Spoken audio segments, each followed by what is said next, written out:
आज हम लोग प्रोकैरियोटिक ट्रांसक्रिप्शन में एबॉर्टिव इनिशिएशन और टर्मिनेशन को पढ़ने वाले हैं। सबसे जो पहला टॉपिक है, वैसे इसकी चर्चा हम पहले भी किए हुए हैं, लेकिन आज फिर करना है इसको, अगर समझा देना है। एबॉर्टिव इनिशिएशन कई बार क्या होता है कि ये आरएनए है, पॉलीमरेज, ठीक है, और ये उसका क्लेफ्ट, और ये है डीएनए,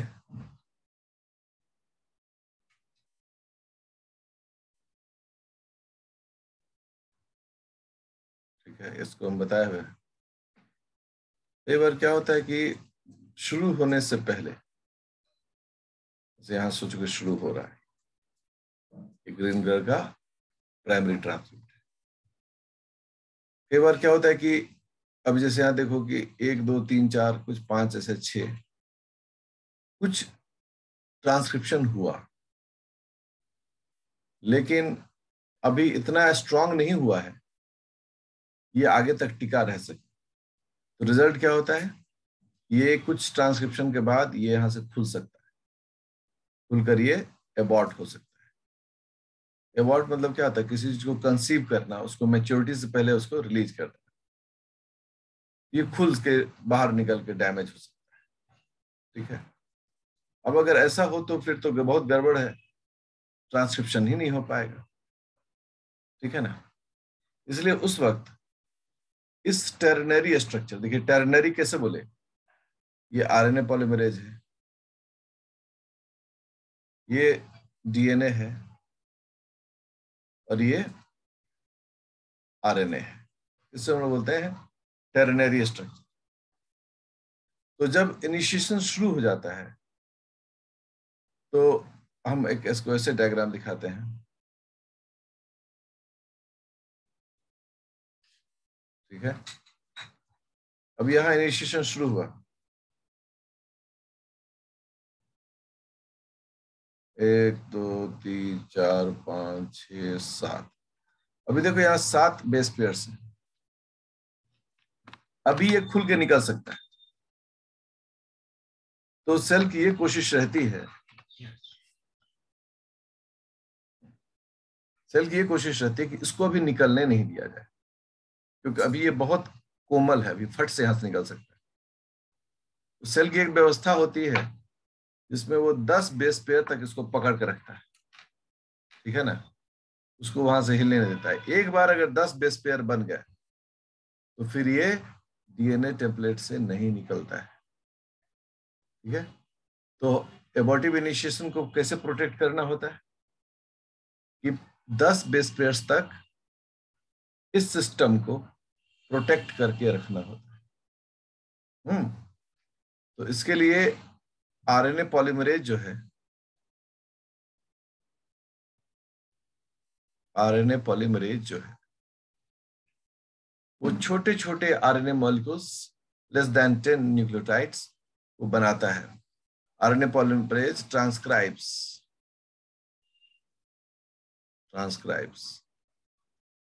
स्मॉल आरएनए मॉलिक्यूल्स, और उस मॉलिक्यूल्स की लंबाई कितनी होती है, तो 10 न्यूक्लियोटाइड्स से कम, मतलब 7 8 9 ऐसे करके होता है, ठीक है ना। और यह क्या करता है इसको, it prevents the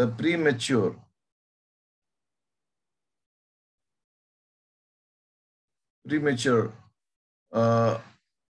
breakdown of the ternary structure। और टर्नरी स्ट्रक्चर आप सब जान चुके हैं। जब भी टर्नरी बोला जाता है तो RNA polymerase plus DNA template plus primary transcript RNA इसको ये प्रोटेक्ट करके रखता है। और इस काम में sigma factor 3.2, sigma region 3.2 mimics like RNA. ये हम आपको जब सिग्मा फैक्टर का लेक्चर बताए थे तो उसमें हमने बताया था कि ये एक प्रोटीन पार्ट है जो किसकी तरह मिमिक्री करता है, आरएनए की तरह मिमिक्री करता है कि मैं ही आरएनए हूं।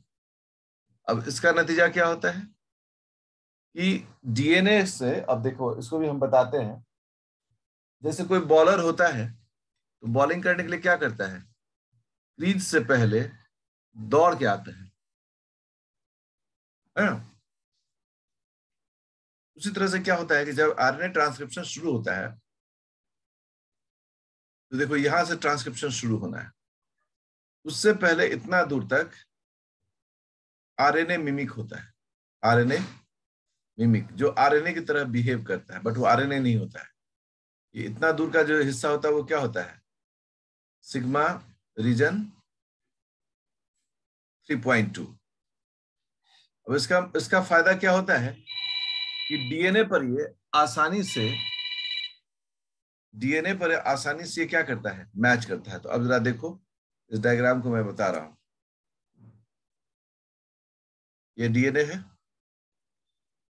अब आरएनए पॉलीमरेज का जो छोटा सा हिस्सा है वो इस डीएनए के साथ क्या क्या बिहेव कर रहा है, बेस पेयरिंग की तरह। देखिए, ठीक है ना, ये क्या है, सिग्मा 3.2। ये मिमिक कर रहा है कि हम ही आरएनए है, बट ये क्या, ये आरएनए है नहीं, ये प्रोटीन है। और अब यहां से शुरू होता है क्या, आरएनए का फॉर्मेशन। अब आरएनए मान लो कि यहाँ 4 स्ट्रैंड हो गया और यहाँ ऑलरेडी 8 स्ट्रैंड है, तो 8 और 4 12, मतलब ये काफी ज्यादा हाइड्रोजन बॉन्ड बनाया हुआ।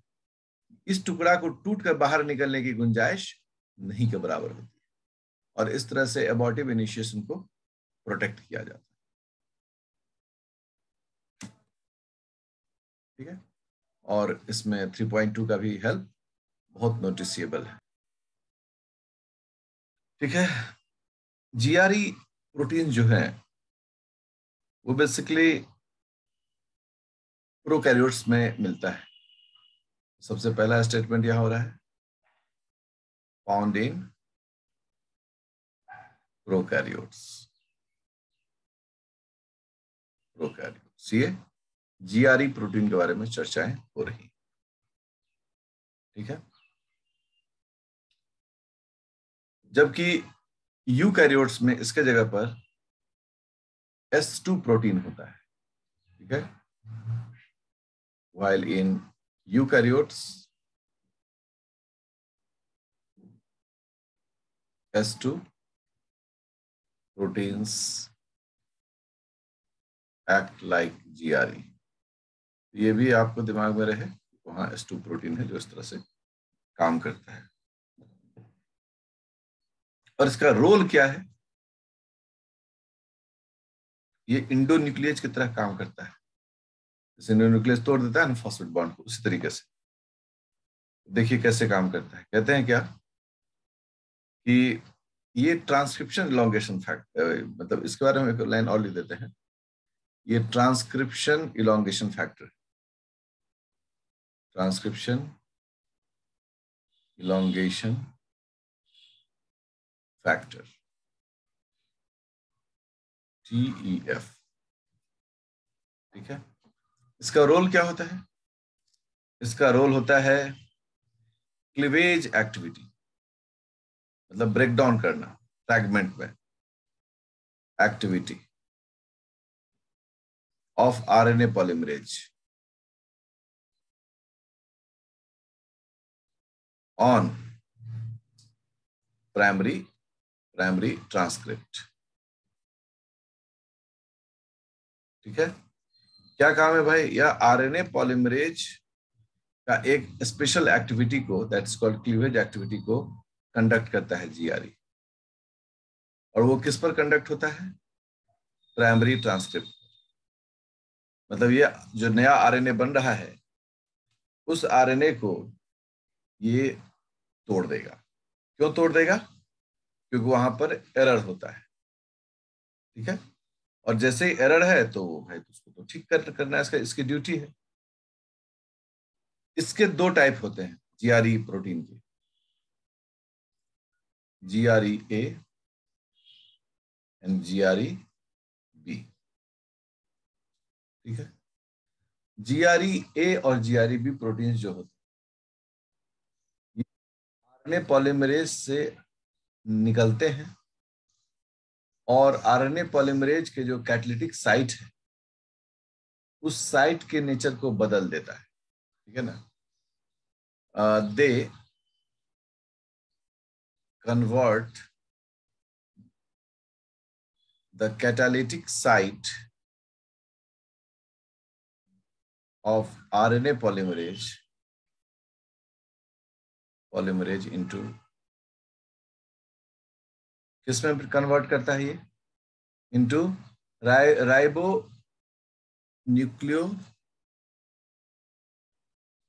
न्यूक्लियोलाइटिक साइट।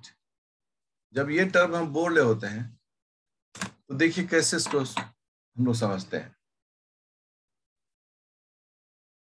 इसका स्पष्ट कहना है कि जो आरएनए पॉलीमरेज है उसका क्या काम है। आरएनए पॉलीमरेज का काम है डीएनए पर नया आरएनए बनाना, यही काम है।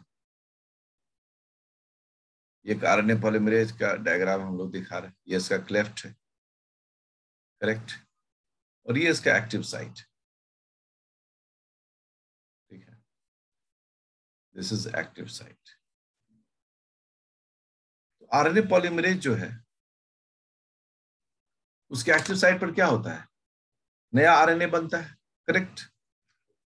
लेकिन जब जीआरई ए और जीआरई बी रिलीज होते हैं और ये आरएनए पॉलीमरेज से जैसे ही बाइंड करता है, देखो जैसे ही आरएनए क्लेफ्ट से ऐसे बाइंड किया, ठीक है, इसने इस एक्टिव साइट का नेचर बदल दिया, नेचर बदल दिया। और जो अभी क्या कर रहा था, आरएनए के टुकड़ों को जोड़ रहा था, अब वह आरएनए को तोड़ देगा। ठीक है, एकदम उल्टा प्रवृत्ति हो गया। अभी क्या कर रहा था ये, एक एक करके, जैसे आरएनए नया है उसको उसमें नया नया सेगमेंट जोड़ रहा था, ऐसे से नया सेगमेंट जोड़ रहा है। ये जब आएगा तो क्या करेगा, जब ये इस तरह से, जब इसका नेचर बदलेगा तो ये जुड़े हुए सेगमेंट को खोल देगा इस तरीके से। ठीक है, ये खास बात है इसके बिहेवियर में। कैसे करता है ये? तो जीआरई फैक्टर, अब किसी एक को नहीं ले रहे हैं, दोनों को ले रहे हैं। GRE factor inserts a narrow domain into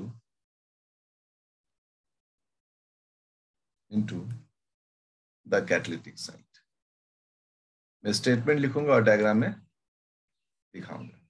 जैसे क्या किया कि ये जो कैटालिटिक साइट है या जो एक्टिव साइट है, इस एक्टिव साइट पर अपना एक नैरो सा डोमेन अंदर घुसा दे। अंदर घुसा दिया, ब्लू कलर का देख रहे होंगे, एक अंदर सा मोटा पट्टी दिखा रहा है आपको। एक अपना हिस्सा इसके अंदर में इंटर करा दिया।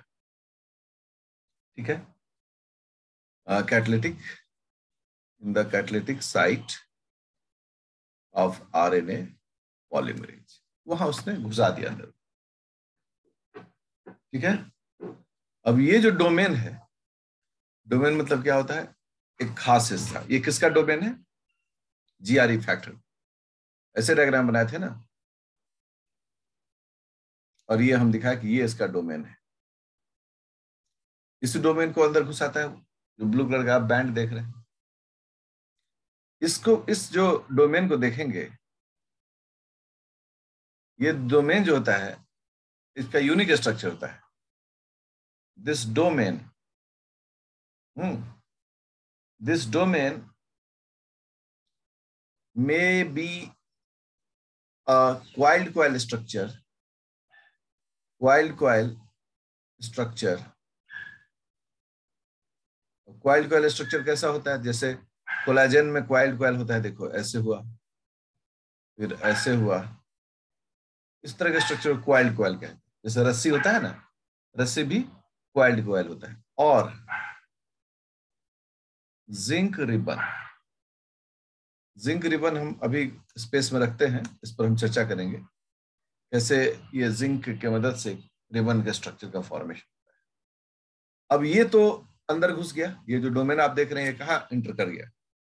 इस एक्टिव साइट या कैटालिटिक साइट में इंटर कर गया। अब इंटर करने के बाद क्या करता है? अब हम लोग कहते हैं कि the inserted domain,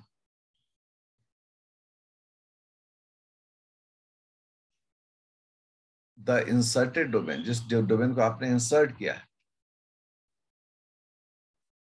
rearrange the position of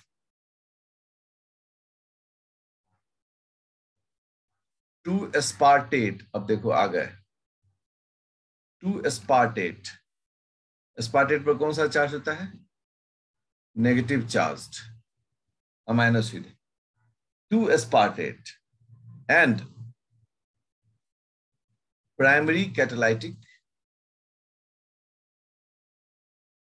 magnesium ion near each other.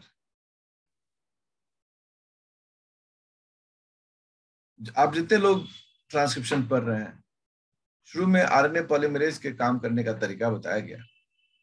उसमें क्या बताया गया था कि आरएनए का पॉलीमरेज होता है, उसको 2 मैग्नीशियम आयन या 2 जिंक आयन चाहिए। करेक्ट, ऐसा ही दिए आरएनए का पॉलीमरेज है। और यहाँ पर मान लो कि मैग्नीशियम आयन हो गया, यहाँ पर भी मैग्नीशियम आयन हो गया, और ये अंदर एस्पार्टेट से जुड़ा रहता है। एस्पार्टेट पर नेगेटिव चार्ज होता है, वो इसको अपने साथ क्या करता है? ऐसे जोड़े रखता है, ठीक है ना, ऐसे अपने साथ उसको जोड़े रखता है। और तब ये फॉस्फेट बॉन्ड को क्या करता है? तोड़ता है। एटीपी, इस स्ट्रक्चर एक बार आप रिवाइज कर लीजिए, रिकॉल कर लीजिए। अब क्या हुआ कि जो 2 स्पार्टेट है, पूरा स्ट्रक्चर में कितने स्पार्टेट यहाँ पर देख रहे हैं आपको? 3 स्पार्टेट, 1 2 3। इसमें से 2 स्पार्टेट जो है वह मैग्नीशियम आयन के नजदीक आ जाते हैं, ठीक है। इसीलिए जैसे ही ये उसके नजदीक आएगा, the nature of catalytic site changes. अब कैटालिटिक साइट का बिहेवियर क्या होगा? चेंजेज एंड बिकम्स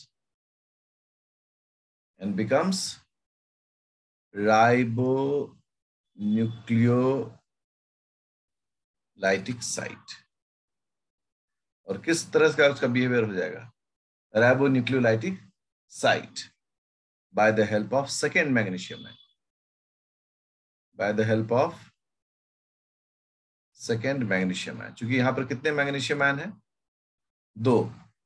कौन कौन सा 2 मैग्नीशियम आयन आपको दिख रहा है यहाँ पर?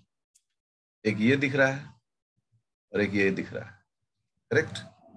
तो जैसे ही इसमें थोड़ा सा भी ओरिएंटेशन बदलता है, उसका नेचर क्या होता है? बदल जाता है। जो अभी चीजों को जोड़ रहा था, प्राइमरी ट्रांसक्रिप्ट को, ऐसा ही जोड़ता है 3' OH 5' फॉस्फेट। जैसे ही ये राइबोन्यूक्लियोलाइटिक साइट होगा, ये खुलना शुरू हो जाएगा, ठीक है ना। देखिए खुलता टूटता चला जाएगा, और इस प्रकार से ये चीजों को मेंटेन करता है। यूकैरियोट्स में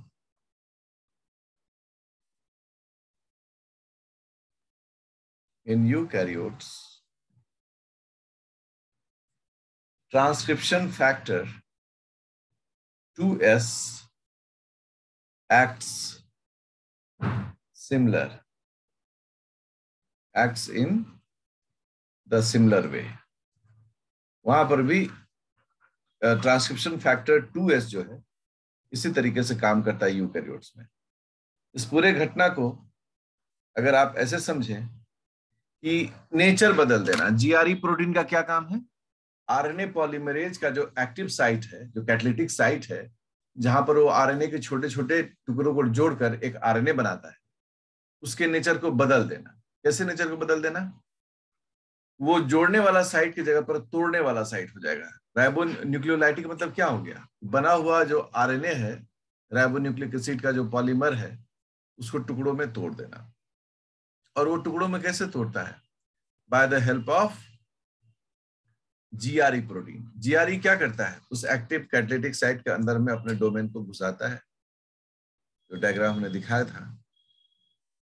इस तरह से वो इंटर कराता है, और इंटर कराने के बाद वहां के कॉन्फॉर्मेशन में इस तरह से बदलाव करता है कि 2 स्पार्टेट और 1 मैग्नीशियम आयन एक दूसरे के नजदीक आ जाते हैं, और जो दूसरा मैग्नीशियम आयन आया होता है वो थोड़ा दूर हो जाता है। जैसे दूर हो जाता है, बस वो जोड़ने की जगह तोड़ना शुरू करता है। और इस प्रकार से प्रूफ रीडिंग जैसे ही शुरू होता है और वहां कोई अगर एरर मिलता है, तो इस तरह का चेंज जो है वहां पर ऑब्जर्व किया जाता है। अब हम लोग देख रहे हैं transcription coupled repair. Transcription coupled repair का, और कैसे कट गया? ट्रांसक्रिप्शन कपल्ड रिपेयर का मतलब होता है error on the DNA template.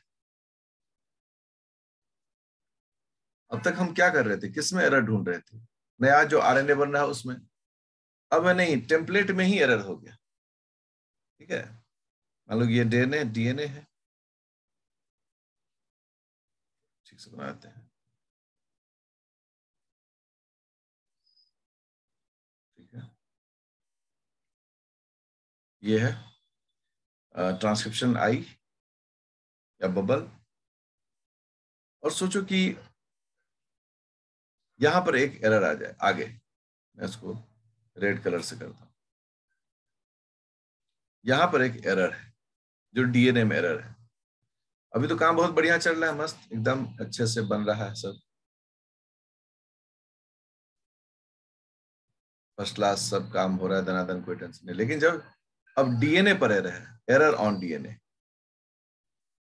On the DNA. अब टेम्पलेट में अगर एरर हो जाए तो फिर क्या होगा? तुरंत इस प्रोसेस को यहीं पर रोका जाएगा।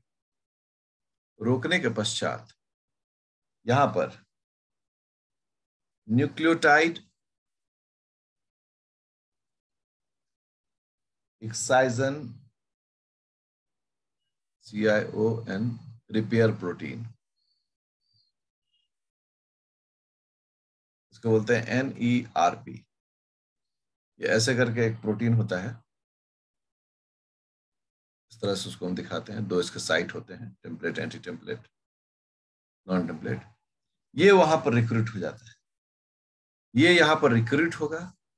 और सबसे महत्वपूर्ण बात क्या है, यहाँ रेड कलर से हम आरएनए पॉलीमरेज जैसे बनाते हैं ना, वो आरएनए पॉलीमरेज बाहर निकल जाएगा। मतलब कुछ देर के लिए आरएनए पॉलीमरेज क्या हो गया? बाहर निकल गया। और उसकी जगह पर कौन आ जाएगा? ये NERP आ जाएगा। और उसका रिजल्ट क्या होगा? साइंस है ना। अब इसका नतीजा ये हुआ कि जो एरर था, उस एरर के पास कौन रिक्रूट हो गया? उस एरर के पास ये भाई साहब रिक्रूट हो गए। ठीक है, और रिक्रूट होकर क्या करेगा? ये रिमूव एरर ऑफ डीएनए।